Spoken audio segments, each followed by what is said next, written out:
Cedric Maxwell Podcast is powered by Prize Picks, the exclusive daily fantasy partner of the CLNS Media Network. It's another NBA Finals edition of the Cedric Maxwell Podcast. And like we said, we have a very, very special guest lined up today. Man, hip-hop legend, producer, rapper. He gave you one of the greatest rap groups of all time in Public Enemy. He's Chuck D joining the podcast. I'm Josue Pavon. Cedric Maxwell is here as well. But what's going on, Chuck D, man? Thank you for coming on, man. We appreciate you. Man, I thank y'all for even asking me. And then I got the great Cornbread Maxwell. I had to school you the other day, Josue, on how mighty and how significant this man was in my high school year. Because I think he was coming out of college, and I was in my last year of high school, and I was telling my boys, watch out for, because we used to read the Street and Smiths, and the Street and Smiths, it was a basketball magazine back in the day, where we used to always look for the underdog, the sleeper. And in 1977 NCAAs, this is back in the day when Brian Gumble was doing the broadcasting. Your man turned up. He turned up and took the whole NCAA to the last second. So to be actually, and also the modern day Cornbread Maxwell that you know is somebody I listened to on Sirius XM during the Celtics broadcast. He be having me crying. Oh man, that's how. See, growing up, that was me, man. As a kid in Boston, man, the funniest, most entertaining radio broadcast, man. I'm so impressed that a New York guy would find me in a magazine and follow me. I always thought that was the coolest thing, and I'm sure it's happened to you 1,000 times, where rappers came to you and said, "Man, I grew up on you, man. I everything you did, I tried to do it." That is the coolest shit of all time when I hear that from somebody like you. Even when they speak other languages, so I take it with a grain of salt, man. We hear and everything. We like a prism. And I tell people, I said, listen, when you get to some significance, the light that shine on you, you're supposed to be like a prism. Have that light bounce off into so many area colors as like a spectrum, man. You distribute the light that comes to you, man. We can't take anything with us, and to think that we could get everything is kind of, on a greedy tip. So I'm humbled. But like I said, for years, you've been my hero, one of my heroes, and most of my heroes don't appear on the stamp anyway, before any of y'all know. So when I was asked to be on the show, I get asked to be on a lot of shows. A lot of times sports shows ask me to be on. And I'm like, yeah, I'm a big fanatic fan. Matter of fact, these are my guys. Knicks Fan TV, my man, CP the Franchise will be there on Sirius XM as well as Knicks Fan TV. But we ball fans. We ain't casuals. So this year, yeah, we Knicks fans, but who don't want Tatum and Brown and company and the underrated Joe Mazzulla to get it? And only one you probably feel a little sorry for is my man down in Memphis now. So that, other than that, yeah, man, this is something. So yeah, thank you for being on the show. Now I'm going to ask you a lot of questions too, okay, all right. Max. Yeah. Like, for example, on that game, Marquette, listen, look a little sway in the back. Marquette, UNCC. They get the ball to you, and you put them ahead, and then all of a sudden they run the play. And what do you think when Butch Lee was throwing? Did you think he had the arm enough to catch Whitehead? And then, Whitehead, seriously, he fouled you on that play, bro. He did. I mean, there was so many things that happened. We went ahead, Josue, and then Butch Lee, he runs some kind of play, and Butch Lee he gets in, and Al McGuire's looking up and see if he can throw it, and he throws it, and I catch the ball. And then what happened is that Jerome Whitehead runs into the back of me. I have never recovered that fast, Chuck D. He ran into the back of me, caught the ball. He was about to dunk it. All in one motion, Josue. I was from that place to this place, and I blocked that shot before it went in. And then the ball was on the rim, and he tapped it in, and that's how my That's how my college career ended. And it was just weird because there had been any kind of instant replay. It was like, oh, hell no, that shit doesn't go. But, you know, thank you for reminding me of that. I want to ask you, give me your New York Knicks top 5. Oh, that's a good one. Because you're a Knicks fan, you got to be real with this one. And you've been with the Knicks for a while. So give me your top 5 Knicks players. Top 5 Knicks players easily is Willis Reed, Walt Clyde Frazier, Earl of Pearl Monroe, Patrick Ewing, Charles Oakley. But yeah, it's hard to give a top 5 because I've been following the Knicks since 1967. So I'm ashamed of you. You ain't gonna put Bernard King in there? Of course. I mean, it's hard for me to make top lists, man, because I can't make top 5. It's like somebody trying to give me a top 5 rappers. I'm like, yeah, it's hard, right? It changes. And then it changes over a period of time, man. I mean, to me, you one of my favorite Celtic players to look at. But how many Celtics can we name? 30. I mean, yeah, you know you got Bill Russell. And let me tell you this much. Luka, right? He can't exercise his birds' rights yet. Because the birds' rights is being compared to Larry Bird. Not yet. So the birds' rights for Luka is just not going to happen right now. But you know, it's coming. But to think that you can be compared to Larry Bird and you under 25, that's crazy, man. Josue, I got to hit him with what E40 said to me. I was like, met him, and I didn't really know who he was, but I said, nice meeting you. And you know that nigga told me, he said, ping pong. I said, what? He said, ping pong, back at you. I ain't never heard of. Yeah, because E40 be making up his own words. He be making his own slang. I mean, that's the rapper that he is. I had to tell Max, yo, that's not no slang, man. No one says that, just so you know. Like he makes his own thing. Oh, he like Flavor Flav. He makes up his own language, man, and it works for him. He works for him. I mean, E40 will make up a slang and make a song about it, and then 150 million people say it and not know what the hell he talking about. When he told me that, I just like looked at him like, are you serious here? Nigga, back at you.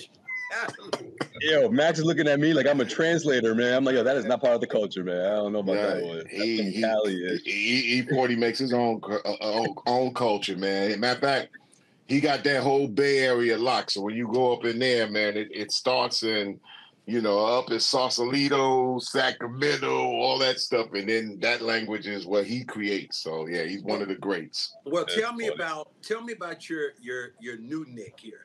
Your point man. That's right now because he's a bad boy. That's why I can't. That's why I can't name a quick top 5, man. But growing with my boys, Nick Fan TV, you might take a spot.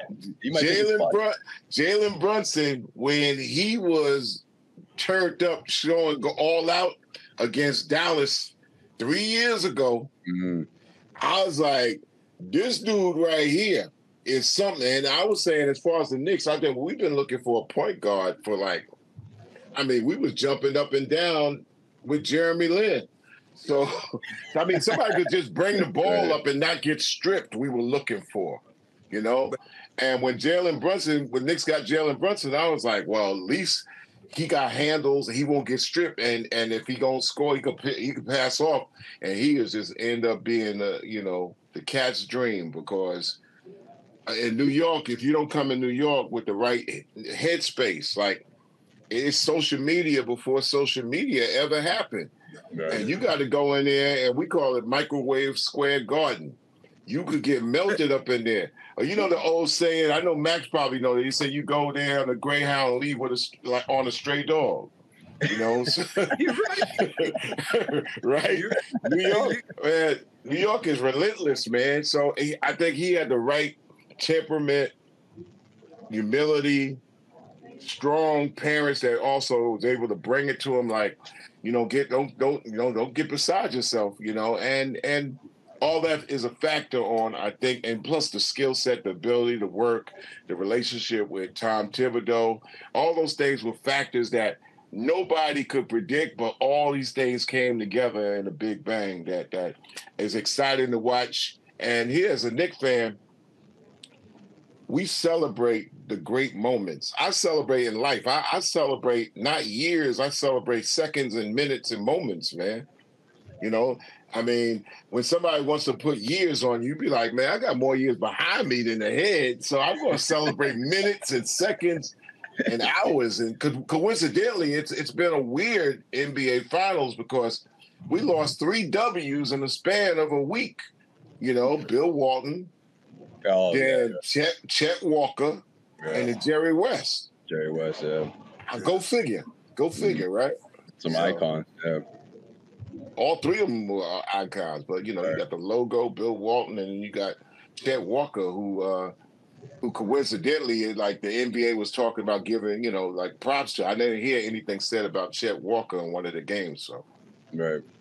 But what do you make of what's going on with the narrative surrounding this Boston Celtics team? And I'm not just talking about this last week. I'm talking about the entire playoffs, man. It seems like Tatum has sort of been in the forefront of criticism in terms of like his scoring and his capabilities and all that. But Max and I over here have been doing this podcast saying, what about the squad? I mean, everyone has been sort of doing their part in this run. And all of a sudden now they're 1 win away from winning a title. They're on this winning streak throughout the entire postseason. And it's like now they're getting the attention that they deserve as a team. Man, people and fans need to get off that privilege thing, man. If somebody's doing something that's great and you're a fanatic and they're going to win and they 15-2, I don't want to hear no criticism or what.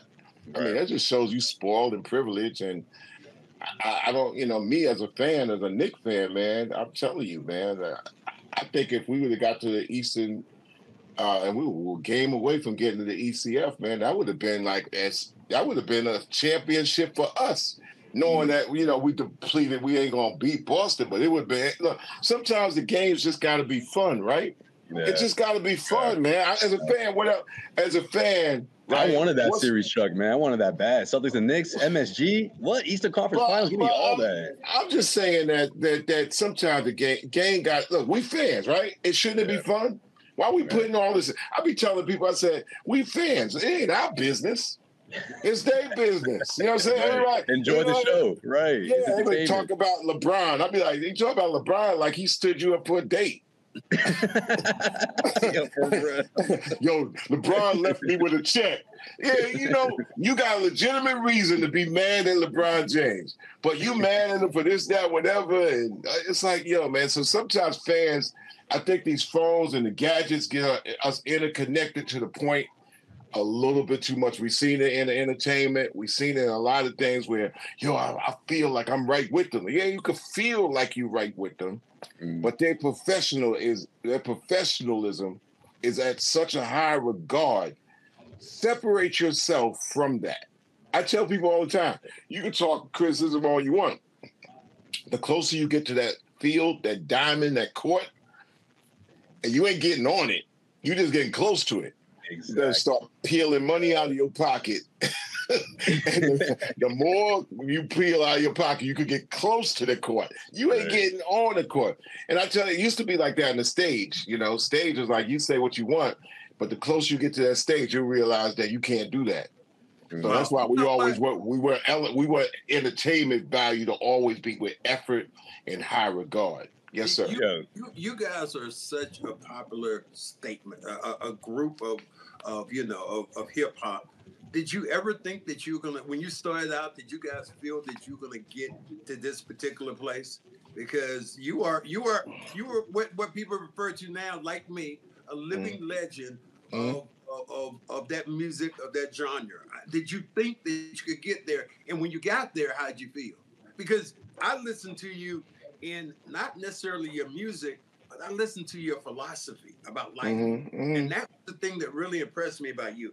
Not away from the music, just listening to what you had to say about certain facets of life that we're going through. And it wasn't the music, but it was just plain damn common sense. Yeah, I mean, I come from good stock. Yeah, and I paid. I mean, my dad to me is the greatest in the world. My mom's greatest in the world. So it starts for them, and trust me, it's like I had the type of parents. If I flip 1 second on myself, and they were funny too. They'd be like, "Listen, when you see Chuck, tell him that I want to talk to him for a minute, because this ain't." Tell me when you see this boy.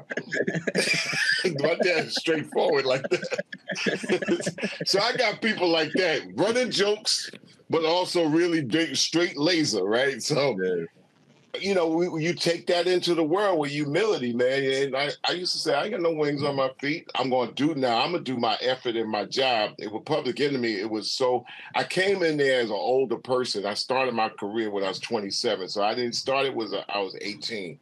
It's a big difference, man, especially back then, man. So I came in there as a person that learned everything about hip hop, the music, grew up with it, but really detailed the study.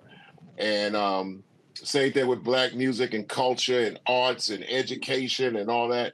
So I came in there not with a wealth of knowledge, but I came in the game with an appreciation of the wealth of knowledge. And I was encouraged as a young person to actually, when you see something that you think is great, and it's okay to be a fan and a fanatic of it and learn about it. So that's why when I had to bring up, like, you know, Max is like, you know, when me and my boys seen him with that UNCC, and he turned up, and then he turned up at the Omni even more. And the Omni is the old Atlanta arena, Josue. Okay. Now then it turned into Phillips Arena, and I don't know what they call State Farm or whatever now. But it's the same. Amway Center. Yeah, Amway or whatever. It's the same grounds where the Omni, which was a state-of-the-art architecture, and I think y'all almost like kind of, the NCAA Final Four was that year. It was like only 3 or 4 years old as a state-of-the-art arena building. And in the beginning of my career, you know, I'm looking at these places that Max played in, and I go to the stage with an attitude like, well, I'm gonna tear this place down, because when these players came in there and doing their basketball or whatever, I'm gonna tear it down rap wise in the same effort. So we all trade off each other, but it takes a knowledge to have an appreciation. And then the appreciation is the thing that makes you a fan, but also makes you a professional. Be like, man, you can't even get close to me. You can't get close to me. I know too much of this as a fan, and I love it too much for you to beat me on the stage. It's not going to happen. So that's the bravado that we have, or we used to have, I would say, in rap and hip hop. Before, I guess we crossed the century line, and cats is a little bit more sensitive. We wasn't sensitive. We like, either you got it or you don't. And if you don't got it, you're gonna get exposed. And if you get exposed, you go home. And nobody wants to go home when they on tour. But let you have 4 or 5 bad, you know, shows on tour and get wiped. They're gonna say, yo, man, we need another group out here to pull people in. And that's how that was. So there's competition and everything. This episode of the Cedric Maxwell podcast is brought to you by PrizePicks. PrizePicks is America's #1 fantasy sports app with more than 5 million members. It is the most fun and exciting way to get in on the action while you watch your favorite sports and players. You just pick more or less on 2 or more player stats for a shot to win up to 100 times your cash. With PrizePicks, you can turn $10 into $1,000 in a single game watching your favorite sports this summer. You can make a PrizePick lineup in as little as 60 seconds. You just need to pick more or less on 2 to 6 players' stats projections, and you're locked in. There's always action on PrizePicks, and this is the perfect time to try out something new. As basketball is winding down, make sure you try out esports this month, because every Wednesday and Saturday in June, if your lineup doesn't win, you'll get your entry fee back. Choose from Counter-Strike 2, Call of Duty, League of Legends, and more. I've been on a roll with these PrizePicks selections throughout the playoffs, and you can be on the same run. Download the app today and use the code CLNS for a free deposit match up to $100. That's CLNS for a first deposit match for up to $100. I got to ask him, Josue, and you're talking about exposure, and you're the guy I would listen to. what in the world is going on with the music industry? What is going on with our comedians? No, you stole my question. Like, that's a great question. Yeah.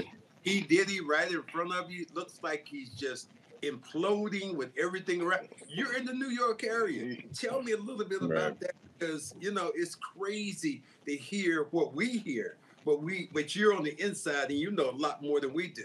And it's been a wild 6 months, man. The last 6 months has been crazy. I ain't never been on the inside, bro. I'm with regular people ready to knock me in the head if I don't hit their cash apps in time. So I'm just saying, trust me, man. I ain't in the middle. But on the peripheral, one thing I did offer myself, people like Ice-T, LL Cool J, Questlove of the Roots, stand up people, man. It's like we're trying to organize this thing. KRS-One, we have a union started by Curtis Blow, KRS-One, MC Light. It's a union that's tied into SAG-AFTRA. The only thing that's going to save your genre and save yourself and make it grow for years and years is organization and acknowledgement of what you're doing, and it didn't start from you. And I'm pretty sure Max remembers that time, but once upon a time, and this is another trip for you, Josue, where basketball players, used to wear Dookie jewelry on the court, right? Wow. You remember that, Max? The Dookie chains? Max, did you ever wear any gold? Because I know you played against people like Dawkins. Shut up.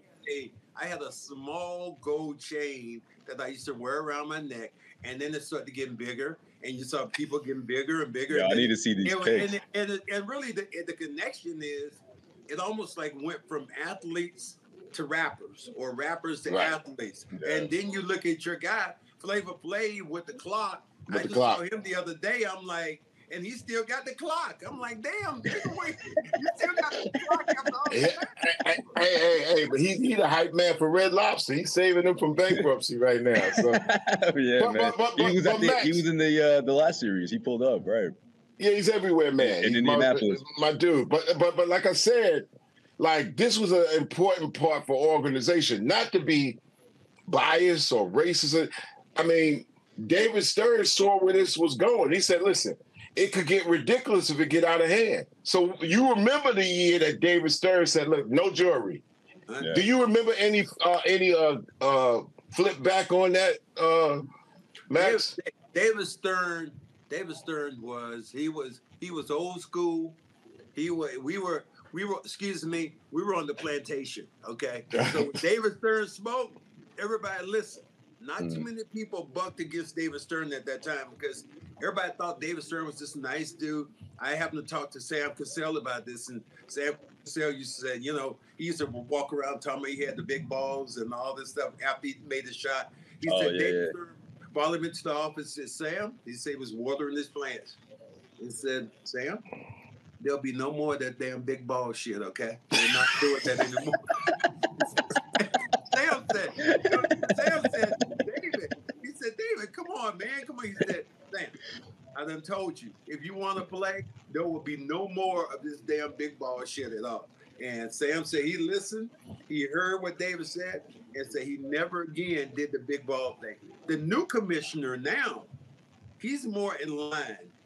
Adam Silver is more in line with the players and the development, and he's more of a partner for him. David Stern was more of a father. He told you what to do, and you did it. There was no way around that. Well, he had to be the enforcer in the 80s, though, right, Max? Because remember, with the cocaine and stuff was going on, like, wasn't that the reason why they brought him in, to sort of clean things up and be the enforcer? There was at that time two things that Chuck will remember. One was the cocaine use, but also the New York Knicks, and as they used to call them back then, the Knickerbockers. The Knickerbockers. Yeah, Knickerbockers. They did not have a black player, and that happened to be in the newspaper. That word, the Knickerbockers. So you were in an era, especially in New York, that was even more crazy. Yeah, it was one of those things where the great Berry Gordy of Motown, one of my heroes, said the boss of any great situation that you want to continue to go forward and plant seeds and grow fruit, the boss of L's situations are logic, not a person. and it got to be logical and practical. So what David Stern did in that day in organization made people look at the NBA today to just pick fruit. You just want these players who are under 30 years old to understand, like, you stand on shoulders of giants that made you get what you get. So don't think it's about you at all. For me to be on a stage and not to be thinking about, like, what the Isley brothers gone through in order for me to be on stage and have a career and be in the Rock and Roll Hall of Fame, I got to acknowledge that.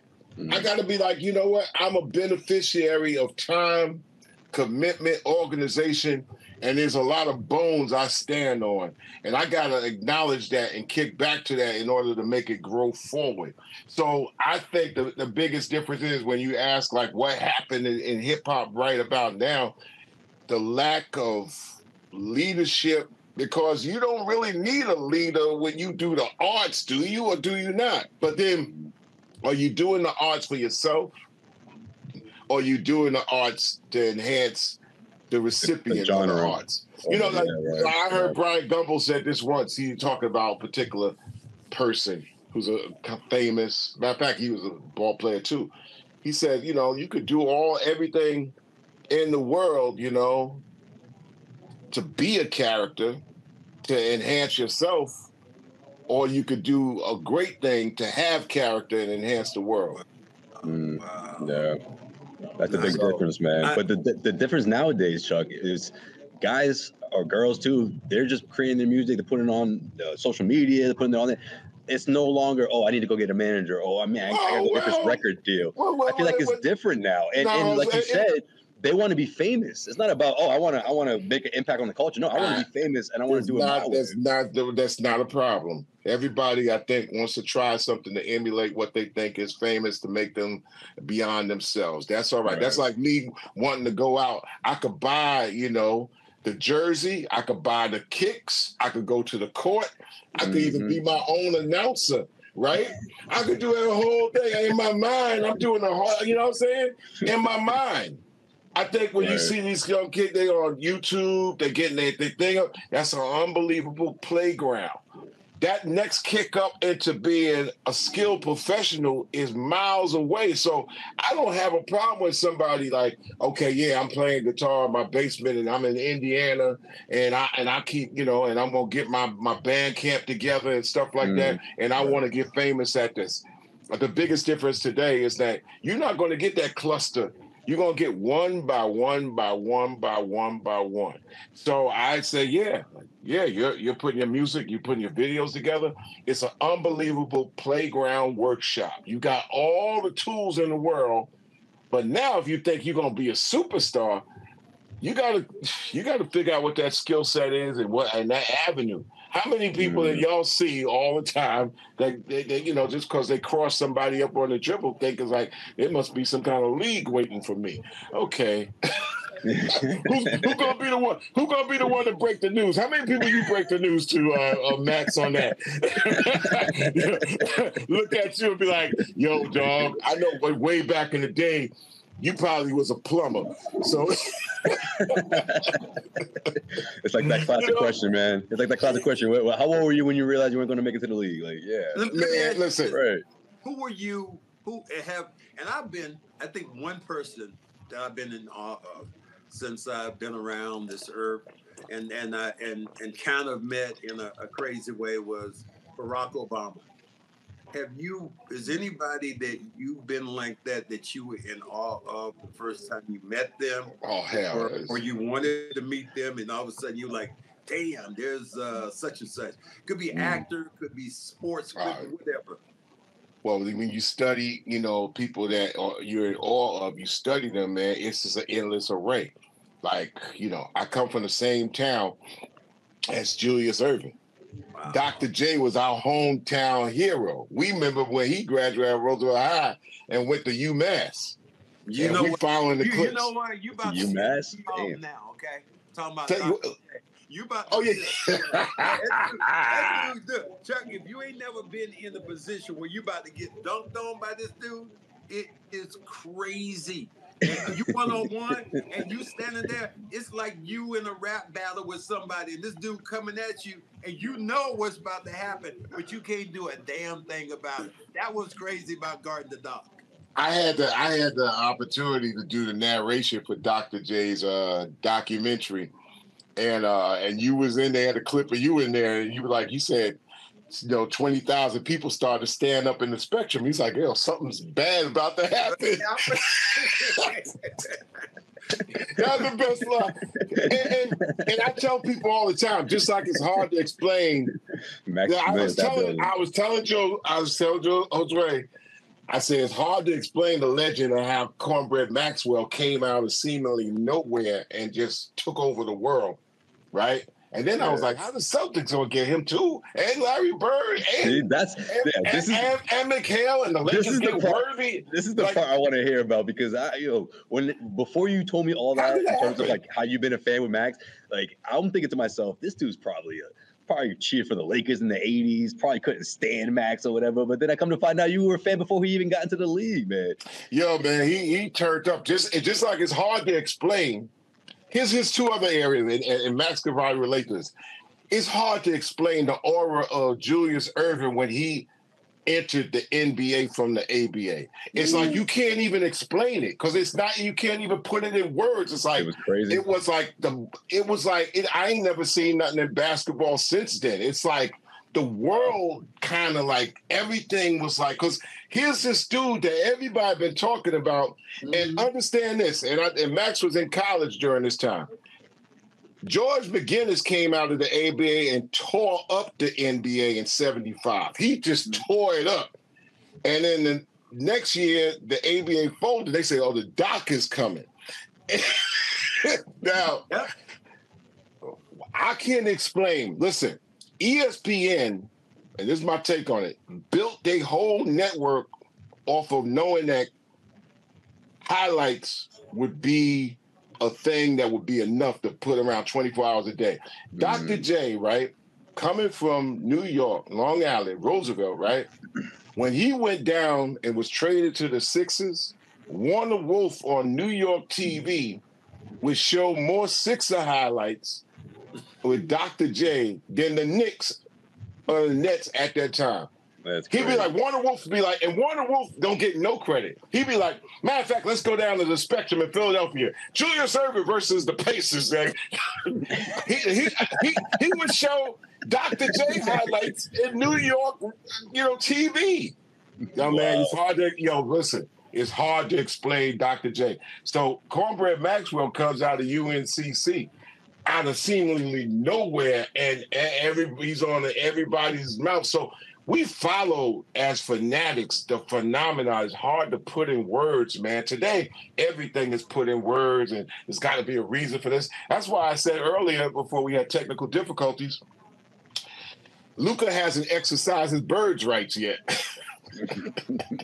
You don't compare anything to Larry Bird or Magic Johnson, really, because I don't even understand how Larry Bird comes out of nowhere in Indiana State, and then all of a sudden comes out, and it's like he loses the Final Four final, and that time we had like 4 Final Fours that was just not really. You had 8 Final Fours in the NCAA, starting from Max, because I think the year before I think Indiana won it, right? Yeah, and that was just like But when Max came in and Marquette won and they beat Max, because everybody liked Marquette because of their jerseys that nobody ever seen to this day.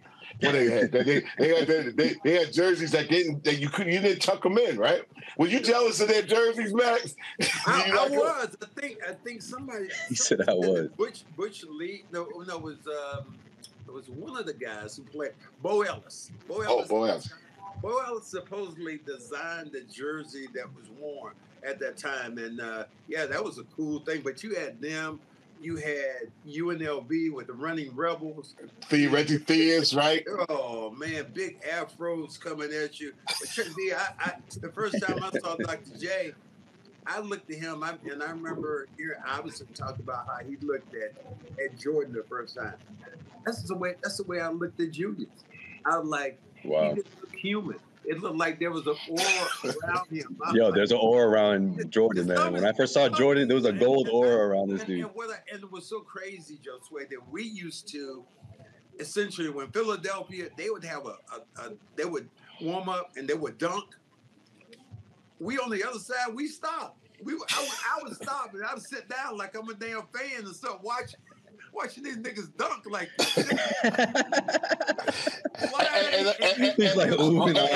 Josue, they had Joe Kobe's pops, right? Yeah. Oh man, they had World Beat Free was a dunker. Julius was a dunker. I mean, Bobby Joe, man, they had all these dudes, and then after they do their dunks, and then Julius would get and do something crazy, and the whole place would go ballistic.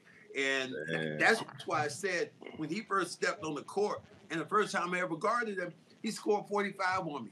I might as well have been a freaking maitre d' because I didn't touch it the whole time. I'm like, no, this way. And I'm looking at him like, damn, that was another nice move, man.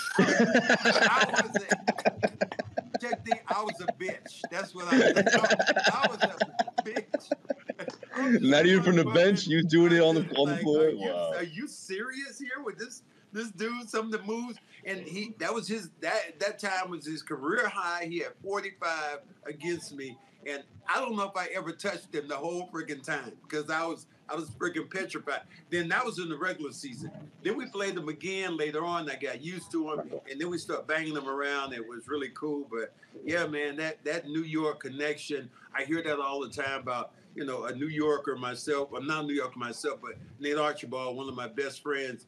And, he always used to talk about New York. He always talked about Rutgers Park. The first thing he talked about, nigga, you don't know nothing until you ain't seen Joe Hammond, the Destroyer, nigga. I like, what? That's it. Yeah, The Destroyer. Rutgers Park, there's a brother named Joe Hammond that ended up selling drugs, but he was like that. He would just walk in, put his damn sneakers on, and then go out and score 60. Supposedly he scored 60 against Julius Erving when he was playing at that time. But Joe Hammond is that living legend. Tell us a little bit about Joe Hammond because I know you know about him. Yeah, I mean, you always used to get, the talk because, like, Doc came from Roosevelt, and Doc came from Roosevelt, Long Island. See, in New York, Long Island, even Queens and Brooklyn was also considered country. There was one city spot that they said was city in the 60s, and that was Harlem, and that's where it was, Manhattan and Harlem. Everything else was a suburb, so if you wasn't coming from Harlem, you was considered country. And then further out Long Island, where we from, the counties, you really country, or Jersey or whatever. But by the 70s, Doc went from Long Island and turned the rucker out. Because, I mean, you had people like Connie Hawkins, and you had the rucker going on for years, and they said Doc he brought in a whole new way of looking at things. But Joe Hammond was one of the dudes they said that never missed and you couldn't stop him. And that word got out and be like, oh, man. And it's like, yeah, man, the Lakers want to pick up Joe Hammond, but he don't think they got enough money. Yeah, he got his pimp mobile. Straight out of a 1972 blaxploitation flick. People like Pee Wee Kirkland. Those dudes was like, they in Harlem. They Harlemites. They are already at the Mecca of whatever, of attention and fame. They got local Manhattan, center of the earth, Mecca fame. Here's a question I like to ask you. A lot of times people ask me about players as a fan and compare errors. Max will tell you, and mark my word right here. I don't think you'll get the same amount of play if you want to see a throwback game, put them in Chuck Taylors, 70s Converses, shorts. Yo, how do y'all used to ball them? Put them on the old Boston parquet floor, and that's how you have a real throwback game. You ain't even got to have the new players play against the old players. Have the new players playing old equipment. I don't think their unions will have it. But Chuck, they did that one time. They did? They did it, and for half of a game, the Lakers versus Celtics. and Kobe Bryant had these short shorts on and all this other stuff. Oh, because they're doing throwback night. Yeah, I remember that. Okay, yeah. So at halftime, they changed over. Yeah. So he came over to me at halftime. He said, "Man, I don't know how the hell y'all played in that shit." I'm saying. He had exactly what you talked about. He had the Converse on. They had the short shorts on. And Andrew Bynum looked hilarious, man. He looked so funny with those shorts. Yeah, I'm telling you, I stopped conversations and comparisons right there. I don't get into this, that, whatever. I said, you know, if you want to compare the players now and the players back then, Syracuse Arena is still standing there. Rochester Arena is still standing there. Get them in them old arenas, take them in a van there or a train, and then put them in their old equipment gear. But number one, their agents and the lawyers and the leagues and the whatever CBA agreement, I never let that happen. But I said, if you want to show these young people that this is what they played in, and that's where you start to see results. You won't see a quick crossover. You won't see too many jab steps and unbelievable, because the equipment today is exceptional. The footwear is designed, and I mean, how and then of course I'm not even talking about like the medicine and the doctors and all that. Put them in their old equipment. Because excuse me. Did you think that Converse? You didn't know Converse dropped the ball as bad as they were would fall off. That was what you about to say. Because if you put on Converse right now, you walk down the street and twist your damn ankle. That might be the worst. How did they do that? It has no support at all. And we how did they do that, Max? Because in the 60s, it's like you got a tape job, you got a tape ankle job, and then you got in the Chuck Taylors. The same thing that fly girls be wearing in different colors, right? And y'all running a full court game in those? That's why you can't talk about Bill Russell. You can't talk nothing about Bill Russell, because Bill Russell is doing all those things in them kicks. Man. And low cuts. You had on low cuts. Low cuts. With lesser ankle injuries. This episode of the Cedric Maxwell podcast is powered by Game Time. Game Time makes getting NBA Finals tickets even faster and easier. Prices on the Game Time app actually go down the closer it gets to tip-off, with killer last-minute deals, all-in prices, views from your seat, and the lowest price guaranteed. Game Time takes the guesswork out of buying NBA tickets. I actually had to put on a couple of personal friends of mine, to the Game Time app, and they were able to save money on last-minute playoff tickets. It's the best deals around. The lowest price guarantee, or Game Time will credit you 110% of the difference. What other app is doing that? Your purchase is covered with the most flexible customer service policy in the ticketing industry. Take the guesswork out of buying NBA Finals tickets with Game Time. Download the Game Time app, create an account, and use the code CLNS for $20 off your first purchase. Terms apply. Again, create an account and redeem the code CLNS for $20 off of your first purchase. Download Game Time today. Last minute tickets, lowest price, guaranteed. Here's another thing I kind of don't like about the modern game. And when it comes down, somebody need to pull Luka's coattail, maybe Tatum's, sometimes Josh Hart with the Knicks and our player. Yo, man, everybody carrying the ball, man. Because when you look at clips from back in the day, Oscar Robertson got that hand on that ball like that. Jerry West, that hand on top, like Tiny Archibald, that hand is like this. I don't understand this, man. It's like, why is Adam Silver allowed? I mean, when you could bring the ball up to your head and have it on the side of you and still keep the dribble, I'm like, you know what? I'm going to answer this question for you. And let me tell you why. And I talked to him about this must have been about 3 months ago. Who destroyed the game? Patrick Ewing. Patrick Ewing, he was at the International House of Pancakes. That nigga turned the ball over. I'm like, what? How he dripped? So don't tell me nothing about people destroying the game. And Chucky, we like to say, you look in your own fucking backyard, okay? You're talking about somebody destroying the game. Patrick Ewing was the first that carried like that every single time. I remember. I'm telling you, every clip, it's like, poof. poof, poof, shot. You know what I'm saying? Yeah, Nick, as a Knicks fan, yes. But we're talking basketball in sense of the way it was back then compared to it now. But what about rap, Chuck? How are you feeling about the today's artists and how the genre has been? I mean, I'd be remiss if I didn't bring up the whole Drake and Kendrick Lamar beat. But just overall, how do you feel about where rap is right now in 2024? Everybody got their audience. Your number one job to turn your audience out. Make your spell audience with AWE. If you ain't turn your audience out, you ain't doing the job. It ain't really you against anybody else. It's you against your audience. Make them like, damn, I ain't never seen nothing like that in my life. If they just like, a millennial is like, most of the time they like this. Their emotions is in their phone.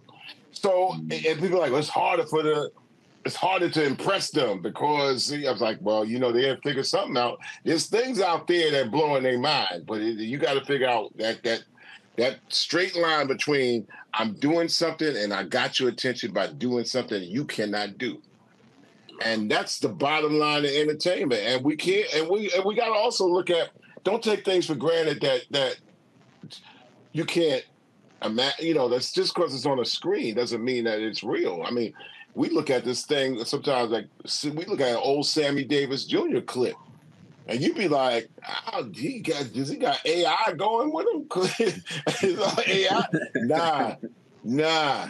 And the same thing like so today's rappers, and this goes back even to the question you was going to ask about: did Converse drop the ball also in marketing?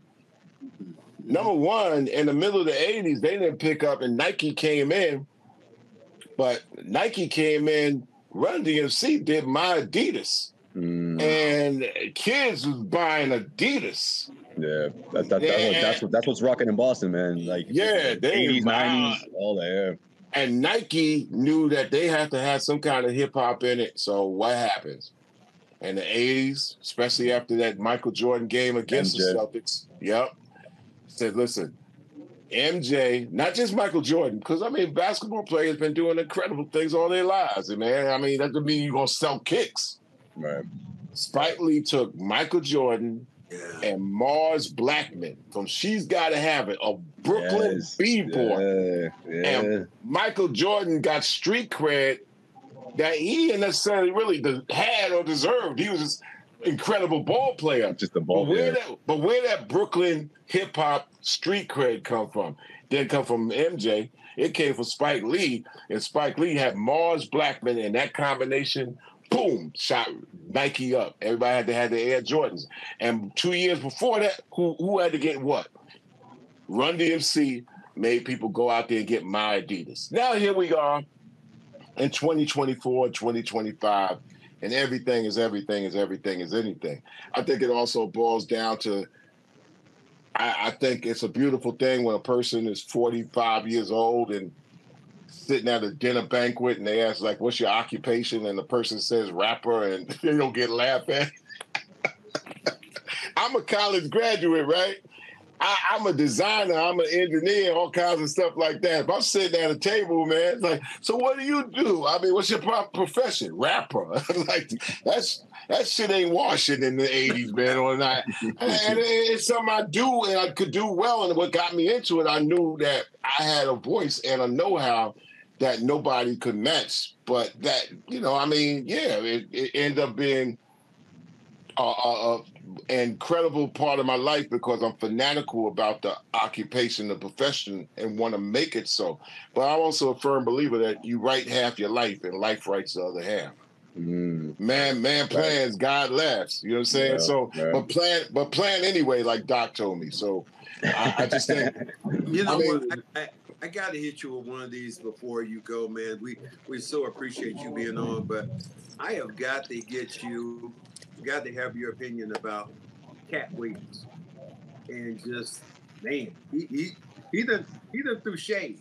You know, that was like the second day of the year too. Remember, that was the beginning. So I want to get it real from you, who knows the industry but knows all these other people, and what he said. That is just, it's been dog eat dog right now.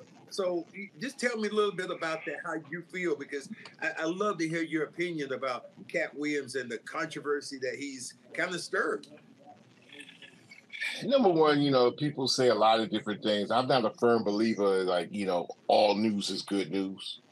Yeah, you hear people like, you know what, news, any publicity is publicity.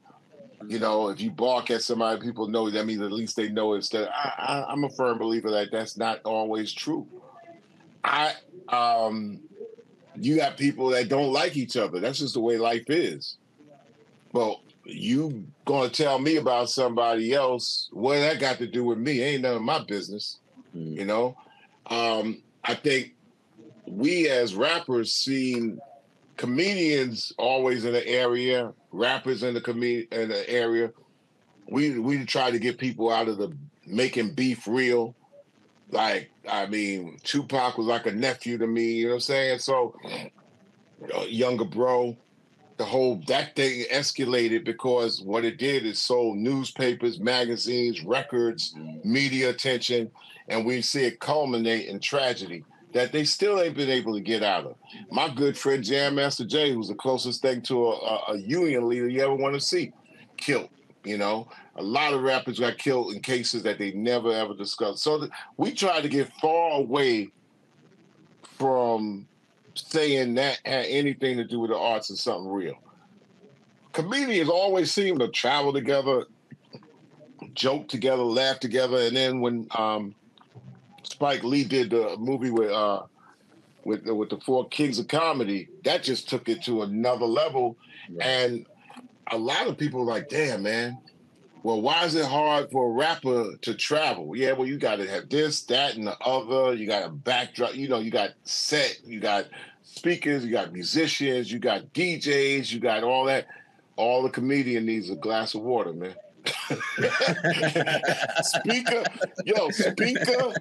Speaker, mic, glass of water, and a stage.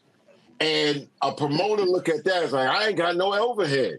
And the comedians kept rising and rising. Matter of fact, people said, damn, should I be a rapper or should I be a comedian? And a lot of people took that comedian route and saw that so many places to play, especially during sad times, and they all exploded. Now, who exploded for whatever reason, that became a league of its own. And a lot of people been looking at each other for the last 20, 25 years, and people don't even know it. Man, I've been traveling with them. I remember them back in the day. So they got something that all of a sudden fruited to the front of mainstream culture when 25 years ago, it'd be like, yeah, black dude doing comedy, man. It was a big deal. You know what I'm saying? Now it's like mainstream culture across a couple new generations getting in. Remember this. The businesses, whether they're promoters, marketers, branders, or whatever, and we say branders because branding wasn't always a great thing for black folk in America. I mean, the minute we got off the boat, they took that iron and brand, you know what I'm saying? And we got what? We tatted with a kilo, you know what I'm saying? A keloid brand on us. So they always want to be able to get somebody green. You know what green means, Josue? Not Celtics green. Yeah, I mean, something that appeases everybody. Audiences. Green is getting somebody who's young, naive, dumb, full of whatever. Got you. I see you coming. I could get you. Matter of fact, I know more about you than you know of yourself. And if you're under 25, and really if you're the typical, then you you know nothing and you got less. And when you get something, I'm going to get it from you. So the powers and the corporations and the businesses that be, you always got that in the mind. We're gonna get new generations because they green. They don't know it all, and they don't even know they know it. They don't know it all, and we're gonna get them. And once we get them, we're like, gotcha. That's a New York in you because New York is always looking at the boys at first thing, hey, yo, Green, come here a minute. Let me talk to you. The hustle that you had on, that was like, because that in one of Stevie Wonder's songs, where the guy, he comes there to New York City, big, beautiful, and then somebody says, give him a bag and say, yo, man, run this cross the street from me. And the guy said, what? And the next thing you know, police grab him, take him on, and he said, no, man, I didn't do anything. But that New York hustle, man. New York culture, keep it moving. That's why politically, on what 45, I don't even say his name, President number 45. Yeah, he done game the country. The rest of the world's hip to this dude. Mm-hmm. But he done game the country, and it's so crazy. He game the middle of the country. I'm not saying that the old dude is better, but this dude, I mean, I've been looking at that 45. Before he was 45, like, he a celebrity. He ain't fit to be president. He a celebrity. Right. I've been seeing this dude since the mid-'70s, man. Yeah. You know, but... He wanted to start a network, and then it just snowballed into a campaign. That was crazy. He using old New York game on and he'll tell you too. I'm gonna go into the backwoods of the United States and meet with the people, like he give a damn. But anyway, that's another statement. Another point that's for the next episode. Before I end this, another impressionable person on me. And this is Stevie Wonder, right? That's my guy. Every time I come in Stevie Wonder's cipher in his area, I can't say shit. This is for years. I don't know what to fucking say to Stevie. And Stevie can see and hear everything. And say, hey, Stevie said, come over. And I go over and I'm staring at him and shit. I never could get, I don't know why, I'm telling you, listen, Max, this is for years. This is the 80s. Yeah, that's Max's show right there. That's his favorite. 80s, 90s, 2000s, and he'll say, hey, Chuck, there's Sing Factor Power. And I'm like, I don't know.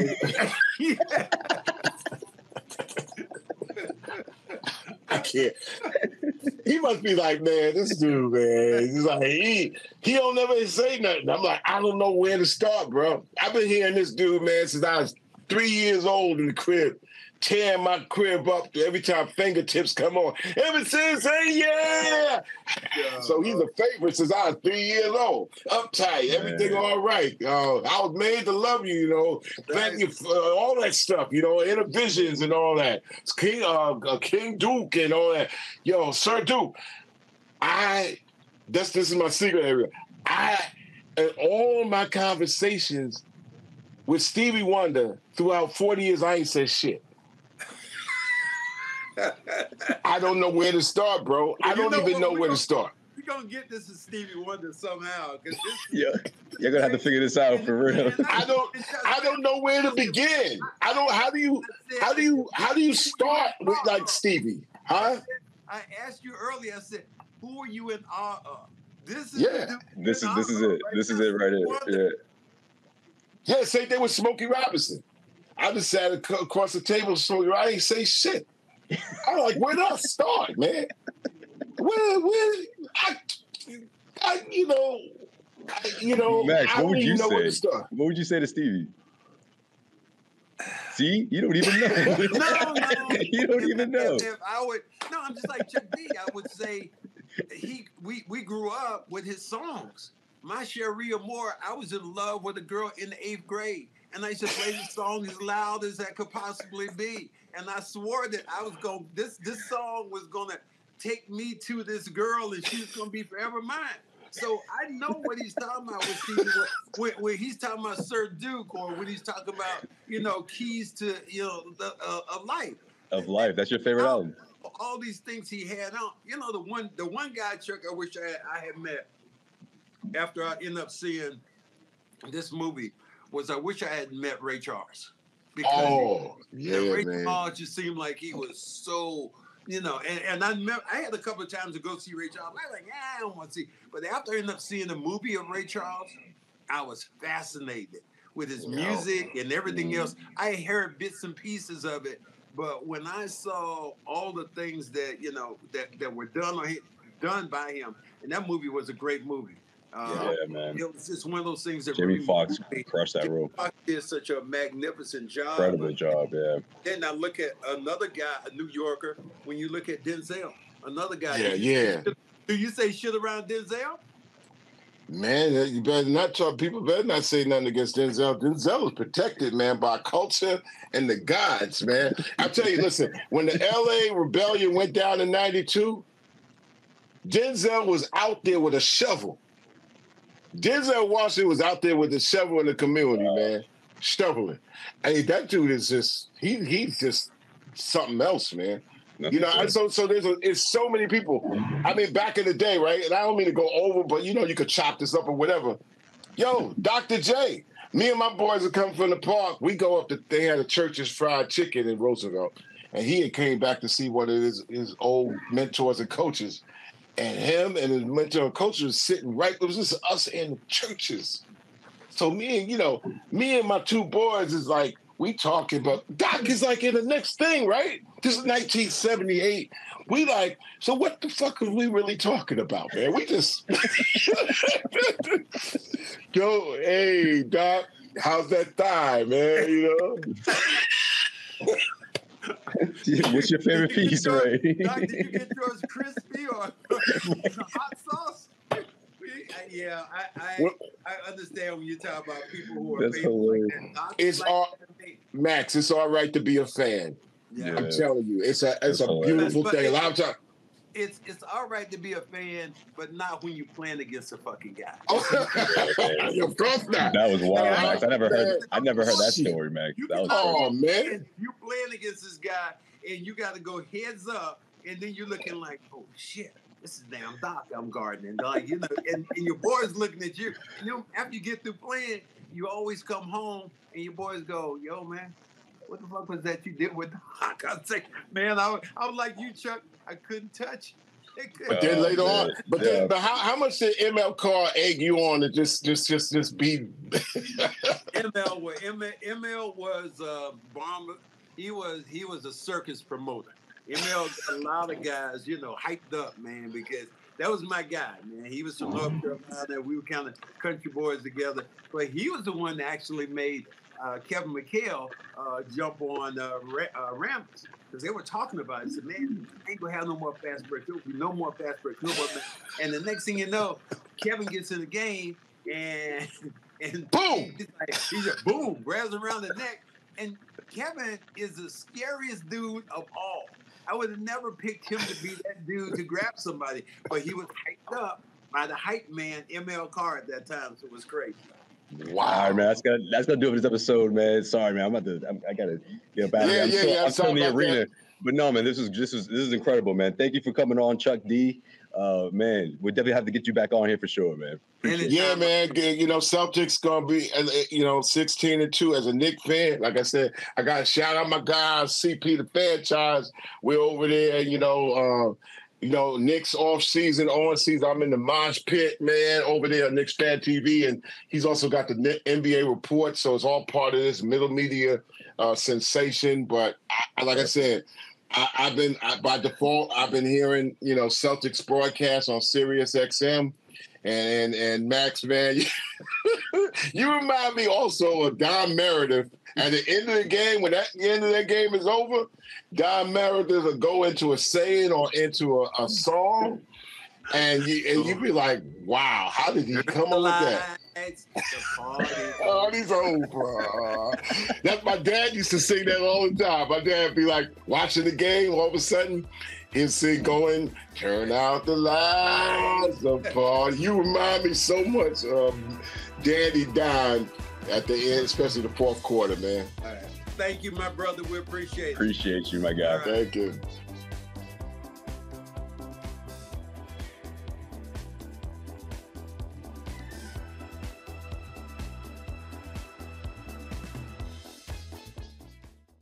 Josue Pavon here, CLNS Media, and if you made it this far, that means you really like this video. So hit subscribe, make sure you keep our notifications on, damn it, and we got plenty of great content coming your way.